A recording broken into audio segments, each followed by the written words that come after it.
আজকে থেকে উনি হচ্ছে তোমার বাবা, ওনার লোক তুমি যাবে। আম্মু আজকে থেকে আমি তোমার নতুন বাবা।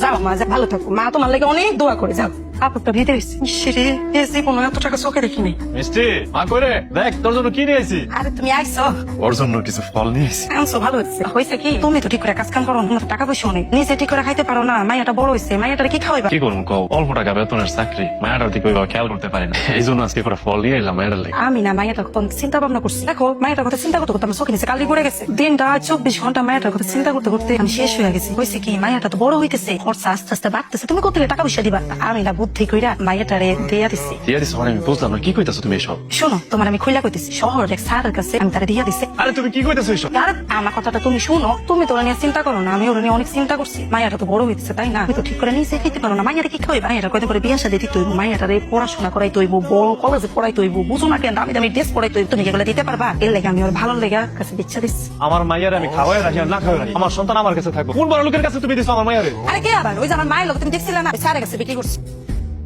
স্যার কি কিছু বলবা? একটা ঘটনা তো ঘটে গেছে স্যার। কি ঘটনা? স্যার ওই যে ম্যাডাম যে একটা ছোট বাচ্চা মেয়ে আনছে না, ওই বাচ্চার মায়ের বাপ আয়া করছে, আয়া তো জ্ঞান করতেছে, বৃত্তে ঢুকতেছে, আপনার লগে কথা কো। চারা নাই শোনা নাই, কোত্থেকে কোন লোক আসলো এই বাড়িতে আর তুমি তাকে প্রবেশ করে দিলা? তোমার তো সাহস হয় কি করে? তুমি কি তোমার কি করার ইচ্ছা নাই? যাও যাও, ওকে বের করে দাও।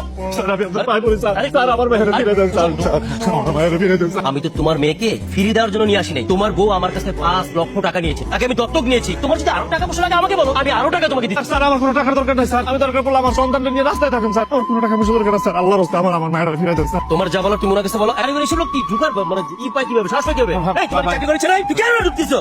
আরে তুমি সারাদিন কইছিল, সেই সকালবেলা বাইরেছে, তোমার চিন্তা আমি পাগল হয়ে গেছি। তোমার হাতে এটা কি? ও মোবাইল ফোন, আমি দূর কিনছি, গলা হার কিনছি, সুন্দর লাগতেছে না আমার? তুমি এগুলা কিনছো মানে টাকা পয়সা কই? আমার অনেক দিনের স্বপ্ন ছিল, কানে পরে একটা ঝুমকা পড়বো, আমার যেই সুন্দর লাগবো। আর তোমার তো আমি কইছি ঘরে অনেক টাকা আছে, টাকাটা নিয়ে একটা ব্যবসা করো। তুমি তো আমার কথা শুনোই না। ঘরের কয় টাকা আছে? 3 লাখ টাকার মতো আছে। টাকাটা নিয়ে এসো যাও। হ্যাঁ, তুমি কি ব্যবসা করবা? না, এই টাকাটা আর সাথে 2 লাখ টাকা আমি মানুষের কাছ থেকে ধার করে আনি না, আমি আমার মাইয়ার আনতে যাম।